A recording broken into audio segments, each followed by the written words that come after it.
of the Heritage Foundation.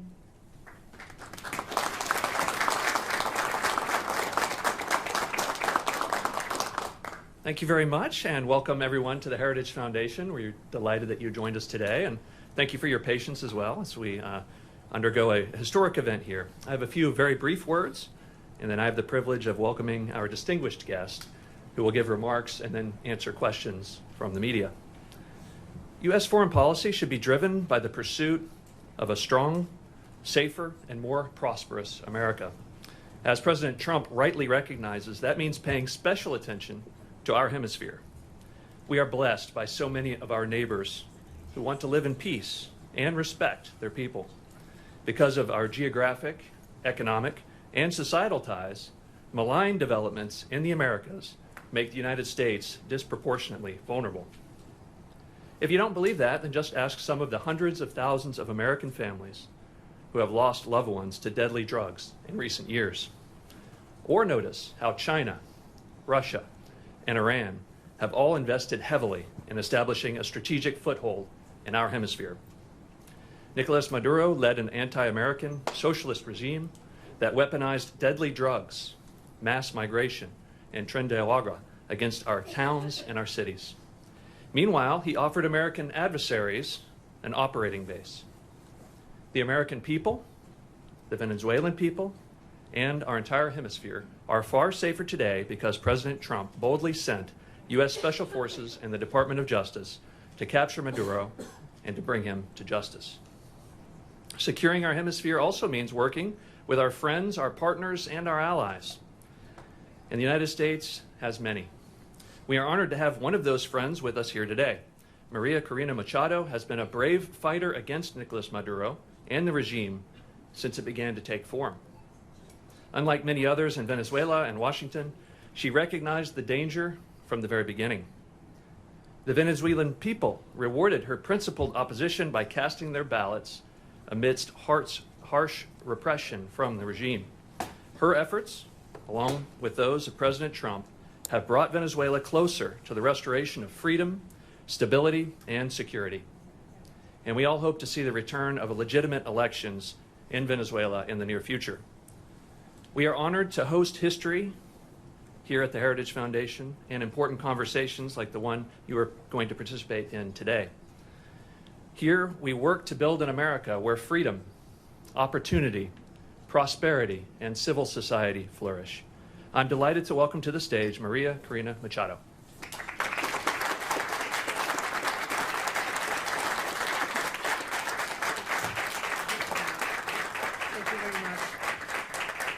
Thank you very much. So, such a pleasure to be here. Very grateful to the Heritage Foundation and every one of you to join us this morning. I have to say that looking back what has happened in the last years and especially in the last days, it seems like a miracle to be sitting here in a free country in front of people that have also given their lives to fight for freedom and justice and democracy. And that's why I am very honored, not only with the Heritage Foundation, but with every single citizen of this country that has welcomed us and has honored the immense struggle that the Venezuelan people has fought for so long. And finally, we can say that we are, yes, the threshold of freedom. On January 3rd, 2026, a new milestone was achieved, and we are definitely now into the first steps of a true transition to democracy that will have not only immense impact in the lives of all Venezuelans, those who stayed in our country, those who have been forced to flee around the world, but that will have immense impact in the region, in our hemisphere, and I will say even further in the whole world. Because what we have proven is that a people determined to be free, even without resources, without money, without the free press supporting, even facing the most cruel tyranny, can prevail, because the force of conviction and the force of love is the strongest of all. I am very proud to be part of these generations of Venezuelans. Most of them have never known what it means to live in freedom or what it means to be part of a democratic society, but they have risked their lives, their loved ones, everything they have, because they share that dream to live in a free country. It's all about human dignity. It's all about justice. It's all about love. And it's love for our children, love for our country, and love for freedom that has brought us here. Now we face a very complex and delicate process. And as Venezuelans, we are absolutely grateful to President Trump, his team, his administration, and the people of the United States, because it took a lot of courage to do what he did. And he did it, yes, on behalf of the American people, but also because he cares for the people of Venezuela. And he told me that yesterday. And I think that was the most important message I can bring back to my country. Tell the Venezuelan people that the American people and the President of the United States truly cares for the life, the well-being, and the future. I'm certainly talking about our political prisoners and all those who have been persecuted, those who are all today in exile. But I'm also talking about those children that are growing without their mothers because they had to flee to send food back, that are growing without education because public schooling in Venezuela works 2 days a week because teachers earn $1 a day and they need to get other jobs in order to eat, that are growing without health and food. And we have the generation that is suffering the highest levels of malnutrition in a century. That's our children right now. And it is because of them. It's because of saving lives that we're doing what we're doing right now. And that's why we're going to win. And the only thing I want to assure the Venezuelan people is that Venezuela is going to be free, and that's going to be achieved with the support of the people of the United States and the President, Donald Trump of the United States. So I'm very grateful to be here. We're facing challenging times ahead. We are prepared to do what it takes as a legitimate government. Edmundo González Urrutia and I have been in communication permanently all these days, and we feel not only with a mandate from the Venezuelan people, and that's why I'm here, and that's why I convey to the President of the United States, but also with a huge task in front of us to prepare with other teams around the world and in Venezuela to take over government when the right time arrives. So thank you very much, and I'm more than willing to hear your questions now. So I believe there is a procedure that has been designed, so because we thought there might be some interest today. Thank you very much. It's an honor to have you, Ms. Machado. I'm gonna start off with a question, and then we're gonna open it up to the press. My question to you, Ms. Machado, is you know the Venezuelan people more than anyone, and that's apparent from the very.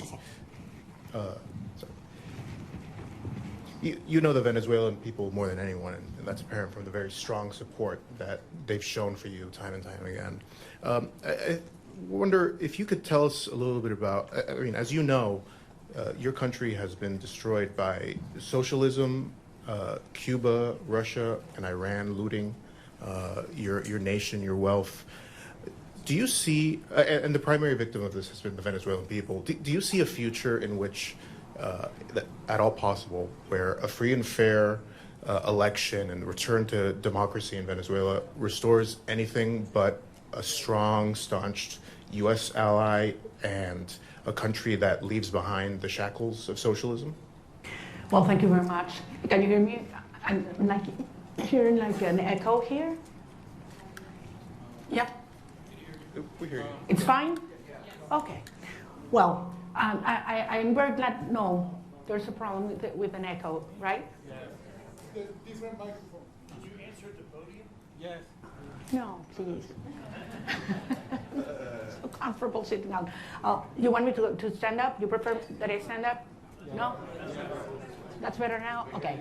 Look, I'm very glad we start with this issue because I understand that there are many concerns regarding the transition in Venezuela and compared to previous events in all parts of the world. And I always insist in the difference between what is Venezuela today compared to Middle East countries that went through change in governments or regimes. We're talking about a society that is perhaps the most cohesive in the region. I would dare to say even in the world. I ask you to think any other society in which 90% of the population wants the same. Not only that they reject the actual regime, but we want the same.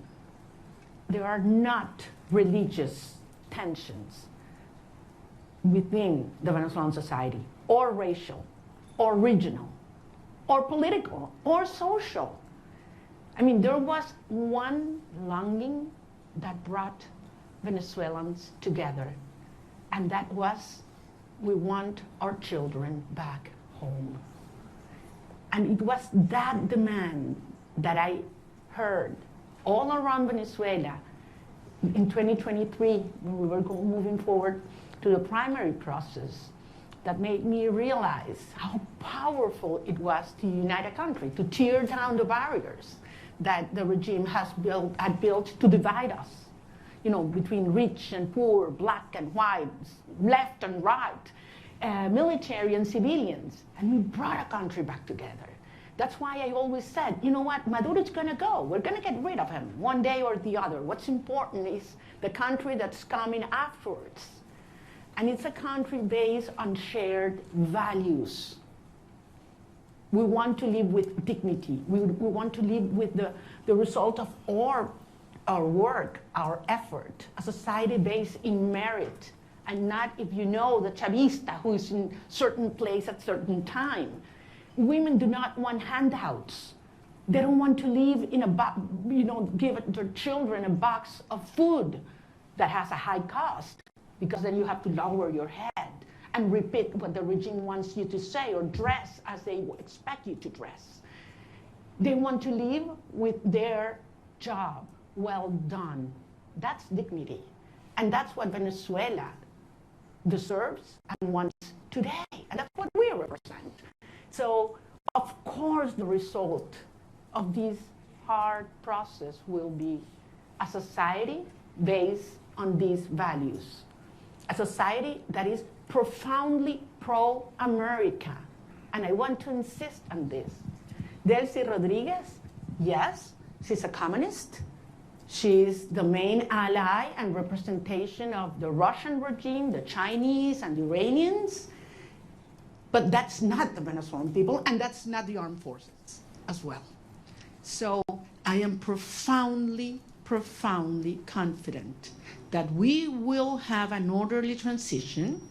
This is a complex phase we are right now. Some of the dirty work is being done by them. But then the result of a stable transition will be a proud Venezuela who is going to be the best ally the United States has ever had in the Americas.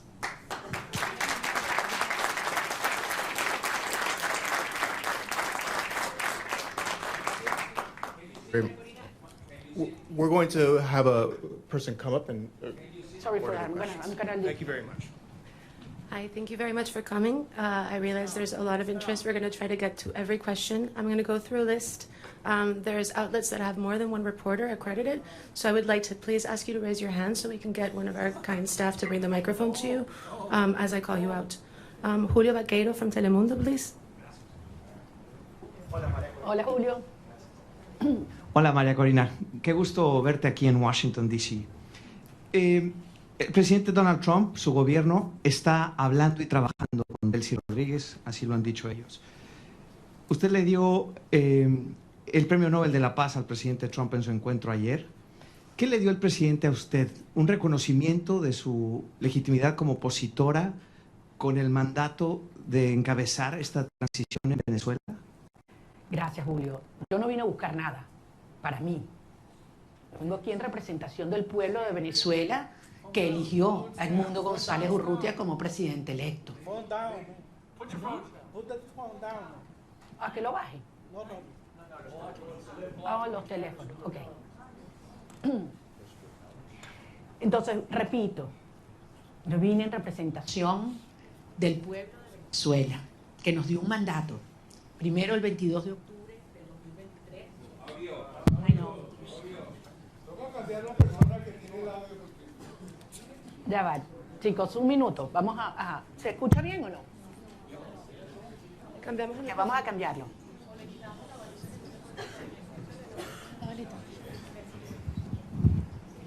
Ok, ahora está mejor. ¿Ahora sí?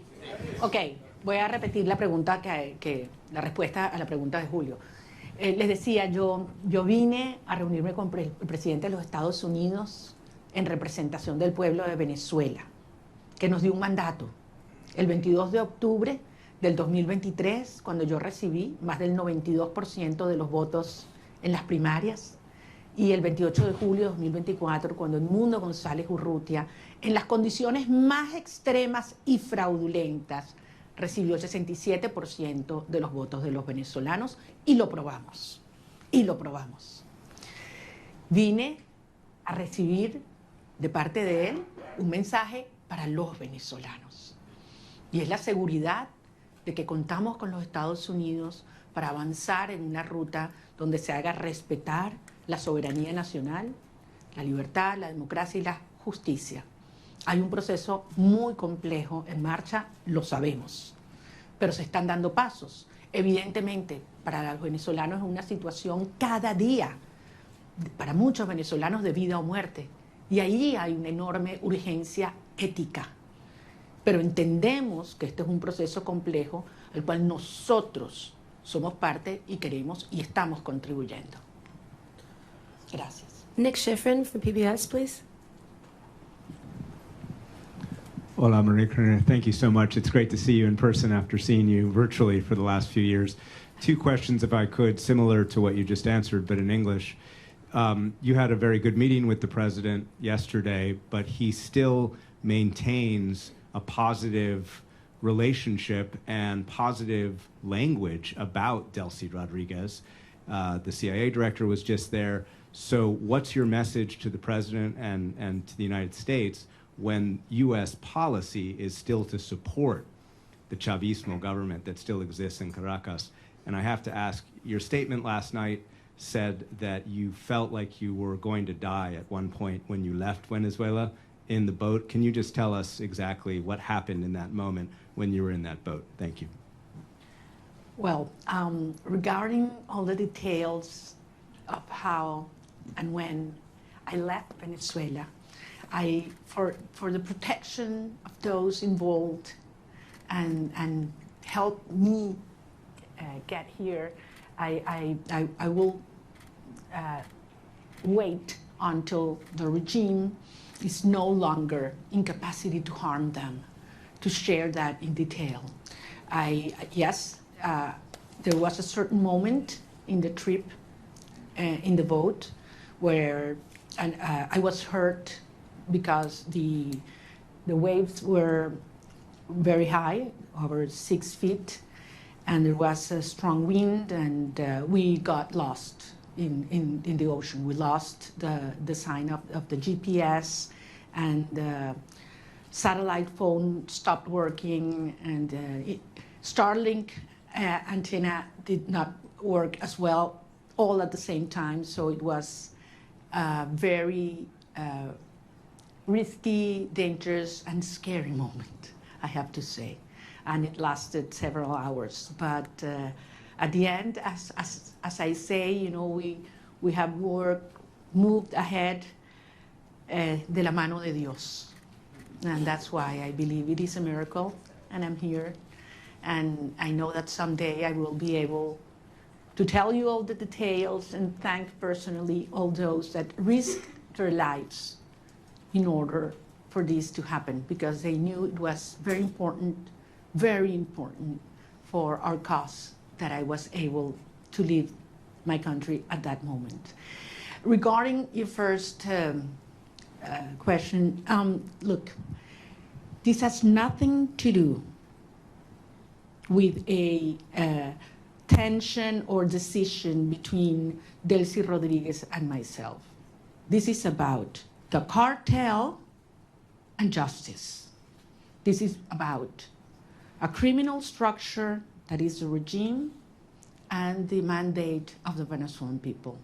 That's what's at stake at this moment. I'm just one member of a huge movement of millions of Venezuelans that have decided and are committed to be free. And I have no doubt that President Trump, his administration, and the people of the United States support democracy, justice, freedom, and the mandate of the people of Venezuela. I have absolutely no doubt, not only because it's in the well-being of Venezuelan people, but as I say, because it's crucial for the American people. The United States today is a safer nation after January 3rd. And once the regime is out and the transition is accomplished, the United States will not only be a safer nation, but one that will have more prosperity and strength in our hemisphere. Can we get Eric Martin from Bloomberg, please?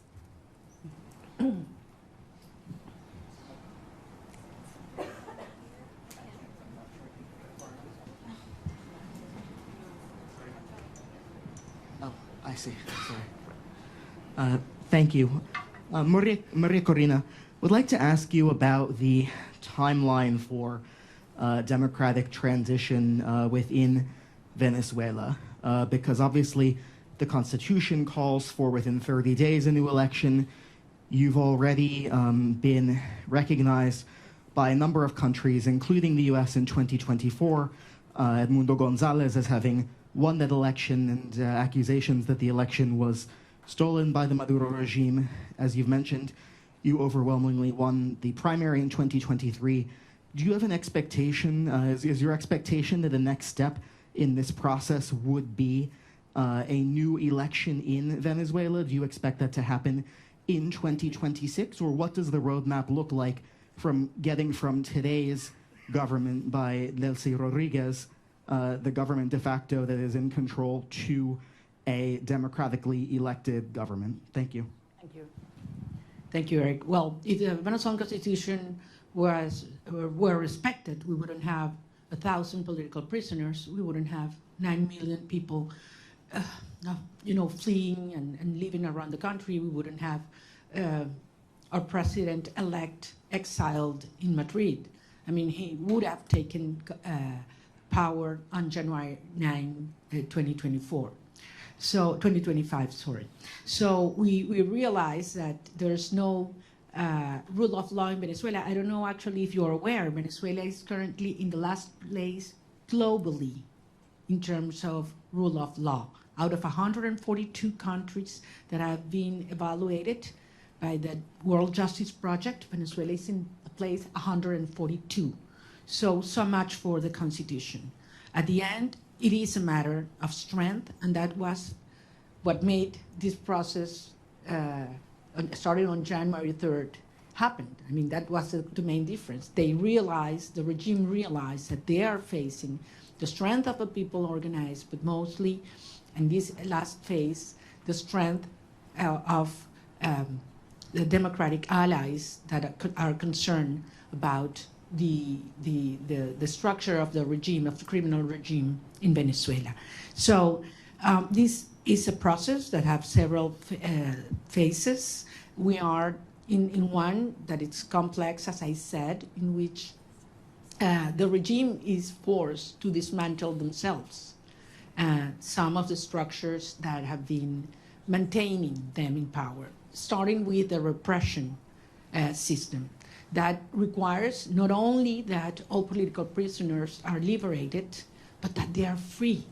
The fact that you are not in a prison doesn't mean that you are free. In Venezuela, they have left the jails, but they cannot speak to the press. They cannot leave the country, and they are still terrified. All torture centers have to be closed, and certainly there have to be guarantees for journalists to speak out, and those who have left the country to come back and organize and make the will of the people be respected. Eric, believe me, I understand the urgency. I have been speaking with the families, not only of those that have been freed, liberated these last hours, but especially with those that have not, and that they don't know where their loved ones are right now. They have simply disappeared. I'm talking about hundreds of people. Actually, we found out in these last hours that there were more political prisoners than we thought, because many families had been scared just even to denounce that their loved ones had been in prison or disappeared by the regime. So some of those that have been liberated were not even registered by us. So, and this is still in place. I mean, there is a criminal structure of terror, not only on the civilian population, but also in the military. So that one of the main urgencies and priorities that have to take place in the days to come is we need to dismantle that terror structure by the DGCIM or La Casa Militar, which are those that have committed crimes against humanity, and that are those that have not only the civilian but the military under terror and neutralized. Once these steps are taken, then we can move forward in the reinstitutionalization of our government, and eventually we will have free and fair elections. And I'm talking about governors, mayors, National Assembly. We need to have, the will of the people be expressed freely. I have to remember that in the last election, presidential election, where our president-elect Edmundo González won, nearly 40% of Venezuelans that have a right to vote couldn't do it because the regime wouldn't allow them. That's one of the main things we need to correct. Every single Venezuelan living in Venezuela or abroad should have the right to vote as soon as possible. Thank you. Gaby Peroso from BPI, please.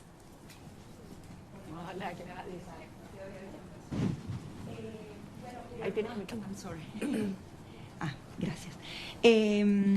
Quería que nos dijeras lo que se pueda revelar de la reunión con el presidente Donald Trump, por ejemplo, la importancia del reconocimiento al presidente electo Edmundo González, un cronograma electoral, eso se habló, hay posibilidades ciertas de esas dos cosas. Y en segundo lugar, una pregunta que se hacen los venezolanos, tu retorno a Venezuela, saliste con condiciones distintas, ahora Estados Unidos también está involucrado en eso. También se habló de eso con el presidente Donald Trump, la conveniencia que vuelvas o no, y para poner lapsos a Carnaval, Semana Santa, ¿cómo lo podemos medir? Porque los venezolanos se lo preguntan. Gracias. Gracias, Gladys, te entiendo, porque como lo dije antes en inglés, para nosotros es un tema de vida o muerte. Miles de venezolanos cada día que pasa. Es una tortura, es una tragedia, y es un tema de la urgencia ética asociada a poder realmente iniciar un proceso de reconstrucción del país y que regresen los venezolanos que se han ido. Como ustedes comprenderán, los detalles de la conversación con el presidente no lo voy a hacer público, es parte, por eso fue una conversación privada, y yo soy rigurosamente respetuosa de los términos de cada conversación. Sí, porque esto depende de lo que yo dije y que además lo he dicho públicamente, voy a decirles que por supuesto que insistí en mi deseo de regresar a Venezuela lo antes posible. Y lo voy a hacer. Voy a regresar a Venezuela lo antes posible. Y evidentemente fue un tema que discutimos y todo lo que ello implica. Pero no soy solo yo. Son millones de venezolanos, otros compañeros, líderes políticos de otros partidos que también quieren hacerlo. Incluso ayer algunos senadores hablaban de ir a Venezuela, lo dijeron públicamente, lo declararon. Y les dije, bueno, quizás hasta podemos ir juntos. Es decir, yo creo que hay mucha gente en el mundo preparándose para ir a Venezuela porque sabemos que este es un proceso irreversible. Puede tomar un día más, puede tomar un día menos, puede haber alguna fase que no nos la habíamos previsto o que no nos gusta. Eso es verdad, es un proceso tremendamente complejo, desmontando una estructura que tiene 27 años en el poder, destruyendo todo, aliados con los rusos, con el régimen iraní, entregando nuestras riquezas a China, ofreciendo el territorio venezolano para que opere Hezbollah, Hamas, los carteles de la droga, la guerrilla colombiana. Todo ha entrado, persiguiendo a la sociedad, acabando con nuestras instituciones. Y no pudieron. Tenido toda la plata del mundo. Por aquí tenía yo la cifra de lo que fue, lo que le ha entregado el régimen chavista desde el 99 hasta este año en petróleo venezolano regalado a Cuba. Estamos hablando cerca de 5 billones de barriles de petróleo. Es una cifra monumental, regalada. Entonces a mí no me vengan a decir que quién se está agarrando el petróleo en Venezuela en este momento. O sea, han saqueado Venezuela. Y aún así el país está de pie, decidido, unido, y pueden tener la seguridad que nosotros vamos a convertir a Venezuela, ahora sí, en el milagro latinoamericano.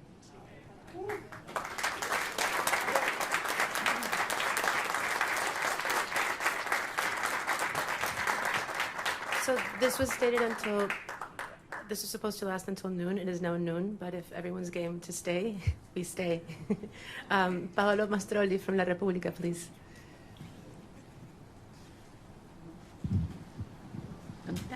No veo, allá. Thank you very much for doing this. You met in Rome with Pope Leo. Can you talk about what you discussed with him, if the Holy See is willing and able to help you in this transition? Thank you very much. That was a very important meeting. I'm a Catholic, as you know, and believe me, during my trip, I prayed a lot. So I was able not only to talk to him, but to present to him some of the rosaries that I had brought with me during the trip.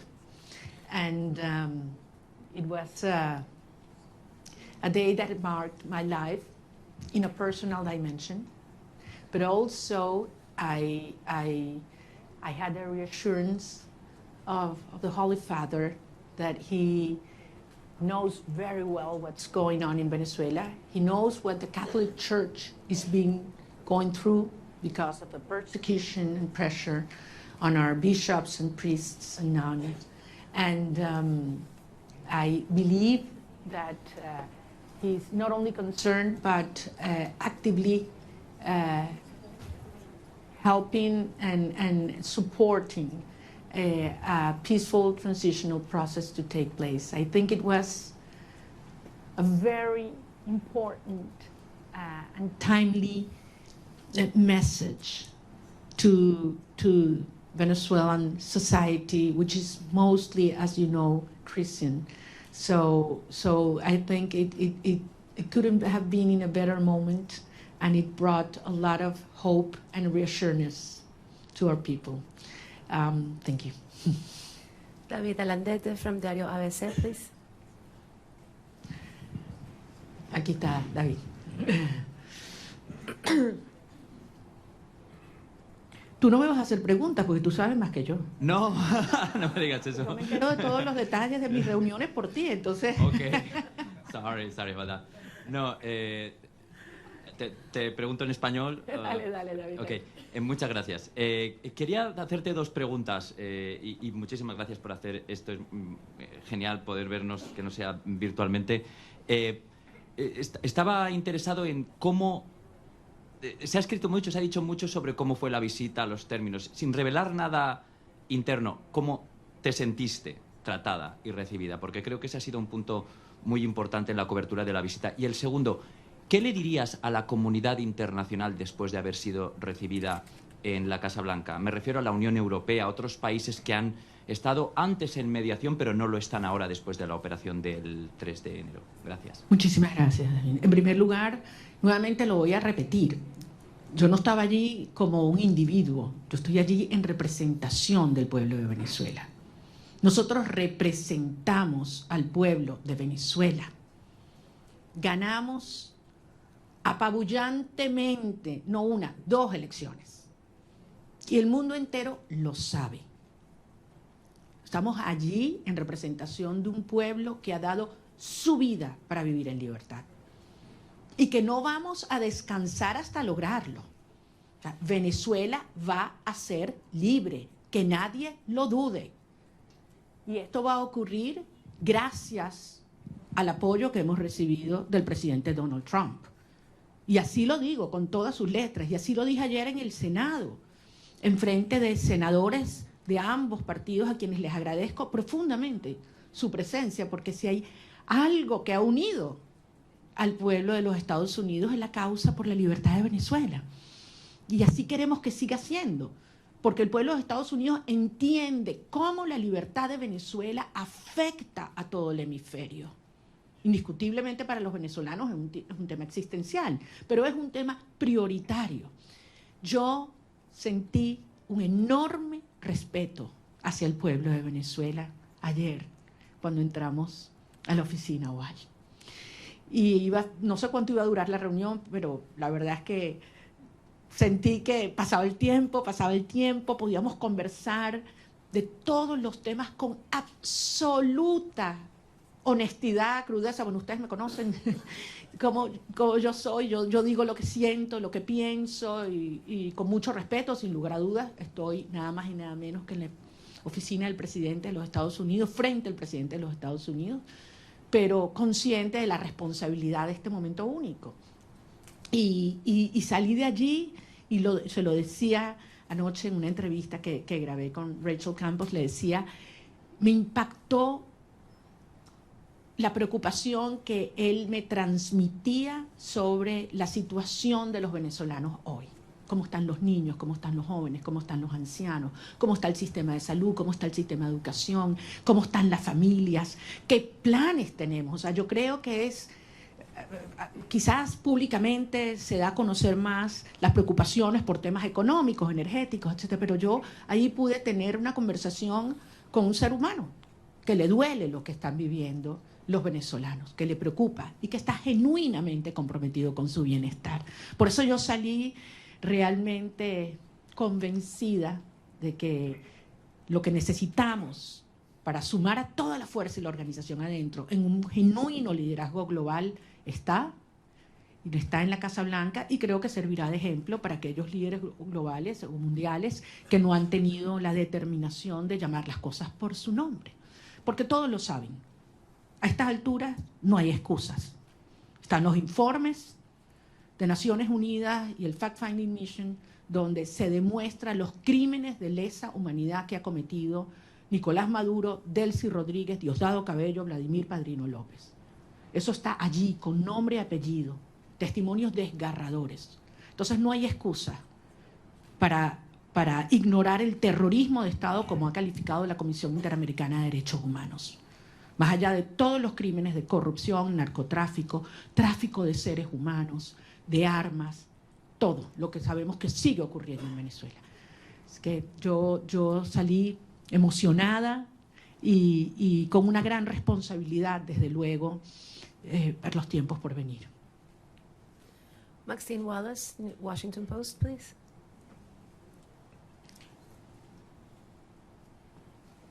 Maxine is not here. Washington Post. Washington Post, here.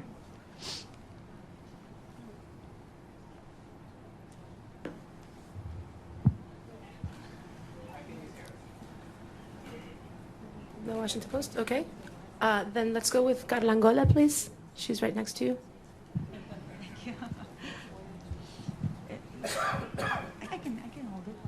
Ok, perdón. ¿Cómo estás, María Corina? Quería solo algunos detalles, ¿no? El primero que siempre me ha dado curiosidad sigue siendo, ¿cómo fue esa primera noche en la que dormiste sin estar en clandestinidad, sin haber estado todos esos años sin poder salir del país? Es decir, dormir una noche sin la sospecha o el peligro de que alguien te fuera a buscar. Eso siempre me dio curiosidad, que si lo pudieras compartir. Y después en esa reunión, ¿pudiste conocer cómo te vas a involucrar? Porque el presidente lo dijo en algún momento, que tú vas a estar involucrada en alguna de las fases. ¿Pudiste descubrirlo en esa reunión? ¿Nos puedes dar alguna seña de cómo vas a estar involucrada y en qué fase? Y tercero, si pudieras decirnos si tú crees que Delcy Rodríguez, con ese perfil de miembro del cartel, de criminal de lesa humanidad, pudiera tener las credenciales para ser una candidata a la presidencia, si es que ella va a tener permitido eso con todo ese prontuario, si ella de verdad crees que debería o va a poder participar en esa futura elección justa y libre de la que estás hablando. Bueno, tú me conoces bien, querida Carla, yo no voy a especular. Yo voy a hablar solamente sobre los hechos y aquellos que además me puedo dar fe. En primer lugar, de la señora Delcy Rodríguez, creo que la justicia de los Estados Unidos tiene suficiente información y la justicia internacional. Solamente les recuerdo que no solamente es ideológicamente comunista y muy fanatizada, pero además ha sido, como en el cargo de vicepresidente, quien ha supervisado y ejecutado todo el proceso de represión en Venezuela. Es decir, los centros de tortura están bajo su dirección y han estado bajo su dirección. Es responsable directa. Además, ha sido parte del diseño de bypassear las sanciones de los Estados Unidos, la justicia de los Estados Unidos, para poder obtener y seguir haciendo transacciones financieras con países que son enemigos de los Estados Unidos. Entonces, queda muy claro cuál ha sido y cuál es su perfil. Con relación al rol que vamos a tener el gobierno electo en estos próximos pasos, es algo que no hay que descubrir, es algo que hay que construir. Y ayer dimos un paso y evidentemente es algo que está en diseño, en construcción, y veremos día a día cómo va ocurriendo. Como yo se los decía siempre a los venezolanos, it's one day at a time. Ya estamos en una fase que es 1 hour at a time. Y como son las cosas en Venezuela, ya ustedes saben cuál va a ser lo próximo, ¿no? Entonces aquí nadie se aburre en materia de la dinámica en Venezuela, porque están pasando muchas cosas. Y muchas veces, y yo sé que tú lo dijiste una vez, creo que David también, que cuando yo estoy más callada es cuando más duro estamos trabajando. Entonces sí les pido en ese sentido, y yo sé que los venezolanos tienen profunda confianza. Miren a dónde hemos llegado. Con relación, me meten mis temas personales, y estos son los que más me cuestan, a lo que fue la salida, lo único que les puedo decir es que yo no dormí esa primera noche. Yo primero tenía 16 meses en los cuales cada ruido que ocurría, sonaba algo, inmediatamente me despertaba. O sea, tenía 16. Y esa sensación de que puedes dormir en paz, segura, de que un ruido no implica una amenaza, es algo que toma un tiempo procesarlo. Yo me levanto algunas veces y no estoy sola. Abro los ojos y puedo abrir la ventana, ¿no? Son cosas que quizás para muchas personas son take for granted, ¿no? Hay que vivir esto para valorar la libertad. Y la verdad es que si hay algo que yo tengo que hacer es darle las gracias y pedirle perdón a mi familia, porque hay que ver lo que esta experiencia les ha traído, ¿no? A todos, a las familias de todos los que estamos involucrados en esta causa, ¿no? No es solo la mía.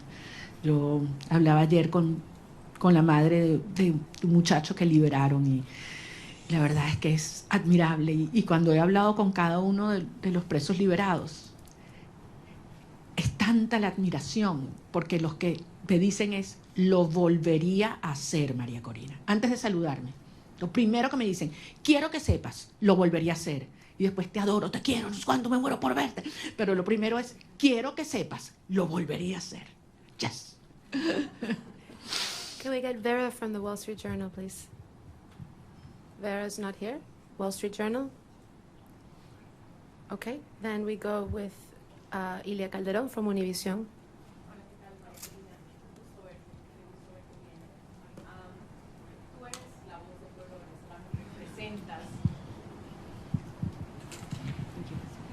Tú eres la voz del pueblo venezolano y representas al pueblo venezolano. Delcy Rodríguez está en este momento al frente del gobierno de Venezuela. El presidente Trump ha tenido palabras para elogiarla y ha dicho que su gobierno está trabajando muy bien con ella. ¿Qué te garantiza a ti que va a haber una transición? Y si no temes que este hecho de que se lleven bien y de que estén trabajando bien lleve a que se perpetúe el régimen en el poder en detrimento sobre todo de los venezolanos que están en Venezuela. Perfectamente tu preocupación, porque al final es lo que yo he hecho. Pero recordemos, 17 iniciativas de diálogo. Esta no es la primera, de aproximación o negociación, acuerdo. 17. Todas, absolutamente todas, lo que el régimen buscó fue ganar tiempo, legitimidad y plata.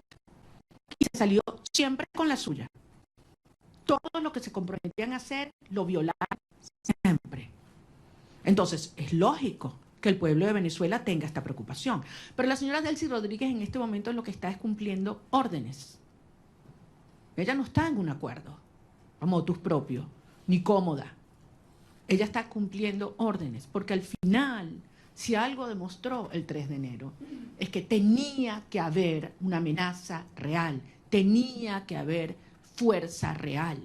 El costo de quedarse en el poder tenía que ser más alto que el costo de la salida para que se diera este cambio de actitud en el régimen. Y los venezolanos hicimos todo lo que nos correspondía en términos de la organización, la movilización, la victoria electoral. Pero hacía falta el respaldo decidido de los Estados Unidos y finalmente llegó de la mano del presidente Trump. Entonces, esto es otra fase. Ahora bien, se tiene hoy un sector que está cumpliendo en el desmantelamiento del otro sector del régimen. Eso existe. Y desde luego se tiene la fuerza real y la amenaza del gobierno de los Estados Unidos. ¿Qué falta aquí? ¿Qué falta aquí en este análisis? La gente, el pueblo de Venezuela. Y eso es lo que nosotros representamos. La legitimidad y la garantía de una transición ordenada que tiene que tener el respaldo del pueblo de Venezuela. Cuando tú tienes un pueblo unido, no hay manera de ignorarlo. Y yo sé que ese no es el objetivo del presidente Trump o del secretario Rubio, todo lo contrario. Es acompañar y apoyar al pueblo de Venezuela en su derecho de ejercer la soberanía popular. Ahora estamos en una fase compleja que aspiramos poder cumplirla de la manera ordenada, controlada y más rápida posible. Yo no voy a adelantarme a poner fechas y a poner calendarios porque sería una irresponsabilidad. El 2 de enero, ¿quién habría pensado que estábamos tan cerca de iniciar esta fase? Y nos dijeron que era imposible, by the way. Nos dijeron que era imposible que ocurriera lo que ocurrió. Y hoy Nicolás Maduro está enfrentando la justicia internacional. Dime tú la magnitud del paso que hemos dado. ¿Estamos listos? Obviamente no. Pero fueron 27 años para montar esta estructura. Y estamos avanzando con paso muy firme. Y yo sé que esto se terminará acelerando y canalizando, porque finalmente los vectores están todos alineados. Falta, sí, como decía David, que algunos otros países alrededor del mundo con firmeza y valentía reconozcan que se está haciendo lo correcto y que lo acompañen. Yo creo que en este momento no es posible, porque depende de múltiples variables, pero nuevamente, trabajando duro para garantizar que podamos regresar a Venezuela con Edmundo González Urrutia también. Benjamín Álvarez, de Deutsche Welle. Machado Chevalier.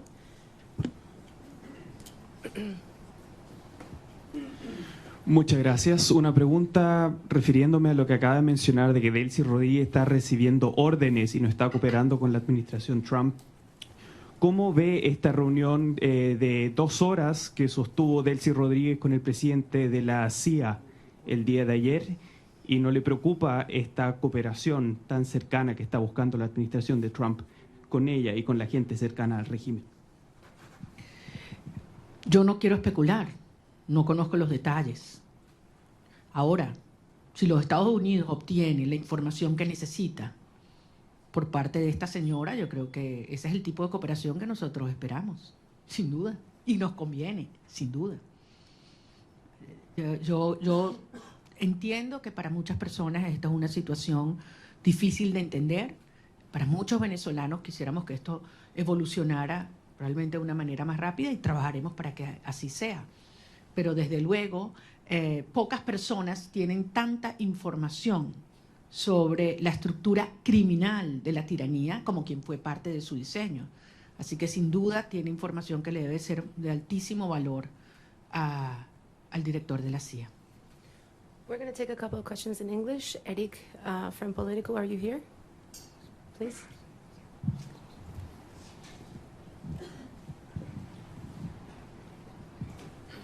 Thank you so much, María Corina. It's good to see you in person, as others have said.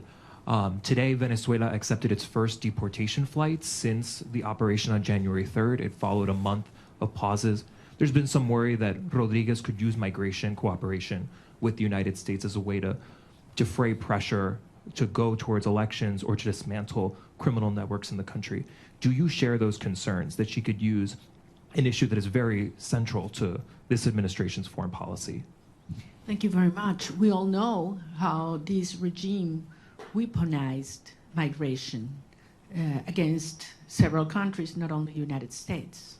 And migration in Venezuela was designed by the regime. Wasn't, just spontaneously happened. It was designed by them. And certainly they've tried to use our people as that trade bargain, trade to which is very, very painful. But I think everybody knows that the only way that we can have people on their own means, and talking hundreds of thousands coming back, is given the Venezuelan people the hope, the certainty that we will have a democratic future and security in our country. It's not a matter of having all economic problems solved. People are willing to go back to be part of the solution. But if they have, hope that we will have a freedom and democracy in the future. So I think it is clearly in the best interest of the United States and those that are concerned about migration to have a transition take place as soon as possible, because you will see millions coming back home. I have several accredited journalists from the AP. I don't know who wants to take the question. Josh Goodman from Associated Press. Hi, Maria Corina. Thank you. Lots of questions still about the meeting yesterday with President Trump. I just have 3 specific ones. Did you urge him to seek the arrest of Diosdado Cabello? Did you urge him not to meet with Delcy Rodriguez, as he's indicated he would? And did you urge him to not allow Delcy Rodriguez to reopen the Venezuelan embassy in Washington? Those are 3 specifics. Want to know what your position on those are. Thanks. Well, I think I don't need to urge the president of specific things. I think it's very clear what has to be done right now. We exchange views about the implications of several actions. And I just want to tell you that I was very impressed of the degree of information he has, how closely he follows the situation in Venezuela, and how much he's concerned about the well-being of our people. Certainly we did talk about the political prisoners and their families, and the importance to stop repression at, from the root in Venezuela right now, because you cannot talk of a transition, even in its first steps, if there's still repression in our nation. The Daily Signal.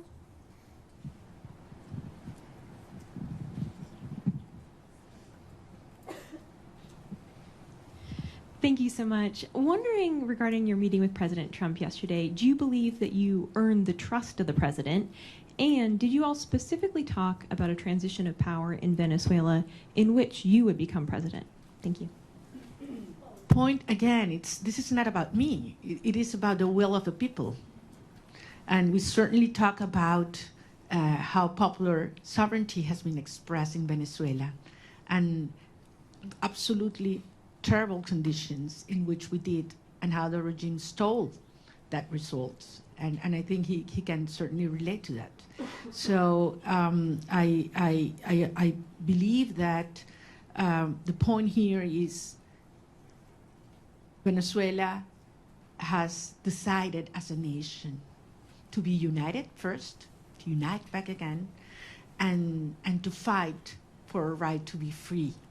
And he understands the moment and the implication for I would say the whole hemisphere. We talked, and I would say this, I know you can imagine that about other countries, and specifically about Cuba and the implications of a transition to democracy in Venezuela, what would mean to Cuba. And I insisted in something I've said many times, that I believe that for the first time in history, we will have the Americas free of communism, dictatorship, and narco-terrorism, for the first time in history.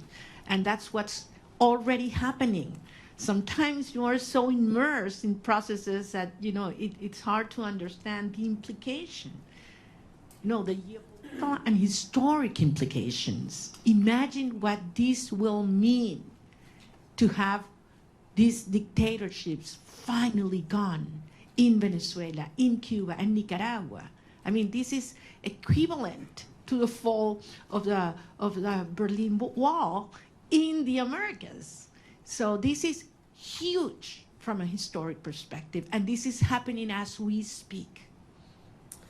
Torao Kono, NHK Japan. No? Japan media? Okay, can we get Mr. Rosen from Newsmax? Also not here, okay. Jesus La Patilla, please.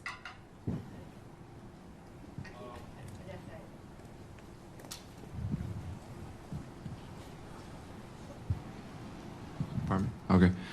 I was wondering if President Trump he's aware of how many political prisoners have been released so far. I mean, it's less than 10%. And I was wondering if he's aware of that, and if he's told you some strategies that he will do to enforce, to make them release in the next months or weeks or something. Certainly aware. President Trump is certainly aware of what's happening with the political prisoners, how they are not being complying as they were expected, and committed to see that happen. I have no doubt. Well, what specifically he plans to do, we didn't get involved into that, but I trust his word that that's something it will take place. And as you know, Jesus, and we've talked about this is one of certainly my top priorities right now, certainly. We do have another media outlet from Japan. If you're in the room, please raise your hand. No? Okay. AFP, Agence France Presse.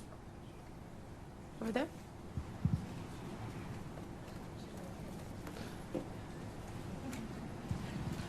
Sí, gracias. Gracias por la rueda de prensa. Señora Machado, quisiera saber, usted dice que es un proceso complejo. ¿Cuál es la primera prioridad? Ahora que salga de Washington, ¿qué es lo primero que quiere negociar o ver de parte del gobierno de Estados Unidos? Mi prioridad ¿A título personal o para los Estados Unidos? Bueno, en términos de esta fase hay que terminar de desmontar la represión. Insisto, no es solamente que una persona pueda salir de la cárcel, es que sea libre y que se detenga la puerta, lo que se llama la puerta giratoria en Venezuela. Te sueltan 5 personas y te detienen 10 el mismo día. Y eso está pasando hoy. Esto sigue ocurriendo hoy. Y entre otras cosas, les recuerdo que la estructura del poder en Venezuela no es monolítica y no es jerárquica, es heterárquica. Por eso la propia señora Delcy Rodríguez no tiene control. Cuando dicen que controla las Fuerzas Armadas, no controla las Fuerzas Armadas. Ella lo que controla es la estructura represiva que tiene anulada las Fuerzas Armadas, que en este momento es el DGCIM y también la Casa Militar, en la cual también tiene gran control Diosdado Cabello, con enormes tensiones en el alto mando militar. Las Fuerzas Armadas en más del 80% están con nosotros. Si no, no hubiéramos obtenido las actas el 28 de julio.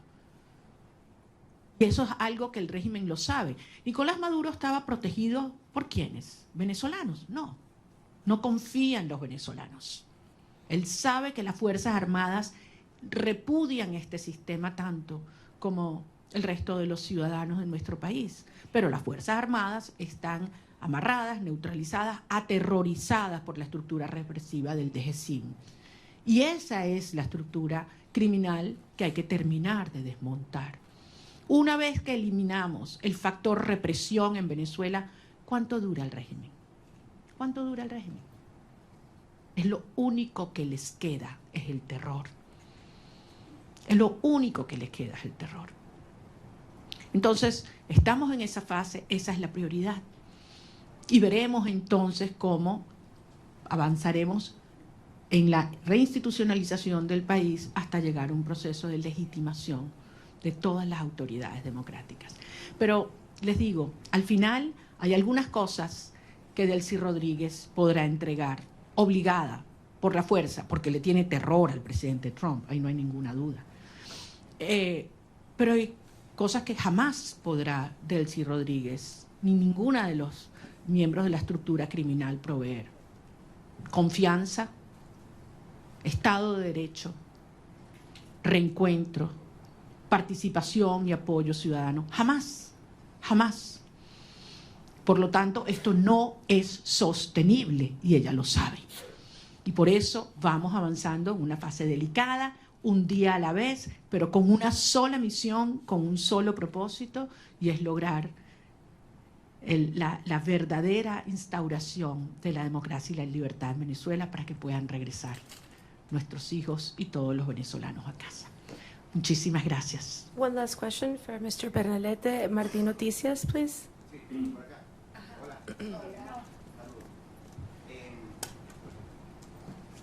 Corina, gracias por la oportunidad, gracias a todo el equipo. Conversación que tenga prevista con el secretario Marco Rubio en virtud de recapitular un poco la orientación diplomática entre Venezuela y el gobierno de Estados Unidos, y hay alguna aclaratoria con los términos de cooperación energética entre Estados Unidos, dado que el secretario del Departamento de Energía dijo que hasta 2 años podría ser el control del petróleo en Venezuela. Bueno, nuevamente, las cosas en Venezuela se están moviendo rápidamente. Es evidente que mientras esté el régimen en el poder, no hay confianza para ninguna persona, para ninguna institución, para ninguna empresa, y por lo tanto existe este nivel de supervisión sobre los ingresos petroleros. Pero la transición en Venezuela, y como mismo dijo el secretario de Estado, las fases se solapan y esto puede acelerarse enormemente. Yo voy a tener varias reuniones en Washington y en otras ciudades sobre las cuales en su momento informaré, prefiero no hacerlo desde ahora. Yo sé que ustedes entienden, por respeto a las agendas y a los acuerdos con mis interlocutores. Pero en todo caso, quiero darles las gracias. Créanme que es toda una experiencia interactuar con periodistas que pueden libremente decir lo que piensan, hacer las preguntas que les salen del alma y no las que les imponen, y poderlos ver a la cara con un backing que no sea blanco. Y con el orgullo de decirles que lo que viene enorme.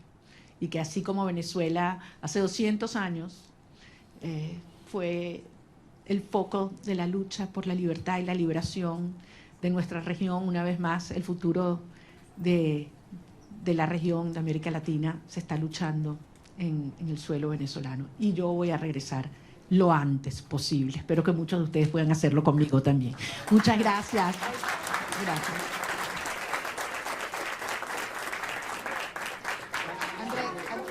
Thank you very much.